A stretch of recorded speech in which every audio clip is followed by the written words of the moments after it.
सबैलाई नमस्कार, शुभ बिहानी सम्पूर्णलाई। आज खुसीको खबर छ।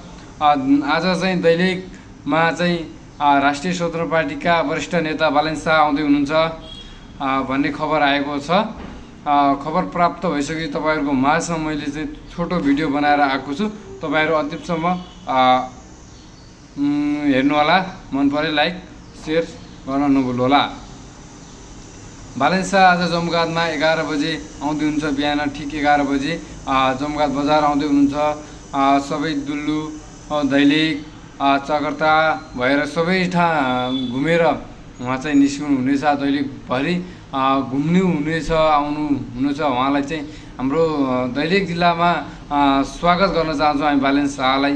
अहिले चाहिँ बालेन शाह आउँदाखेरि जो हुनुहुन्छ नि दैलेखका झोले मोले नेताहरू भनौँ न, खाने यताउता गर्ने नेताहरूका सातो जानेछ।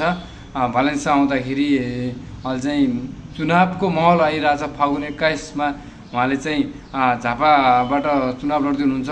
उहाँलाई चाहिँ सबैले झापावासीहरूले चुनाव गरेर जिताउनु होला। अहिले चाहिँ देश बन्छ बालेन शाह आएपछि। अरू नेताको भर लाग्दैन। बालेन शाह आएपछि भनौँ न देश विकास हुनेछ। देश हाँस्नेछ, नेपाल हाँस्नेछ।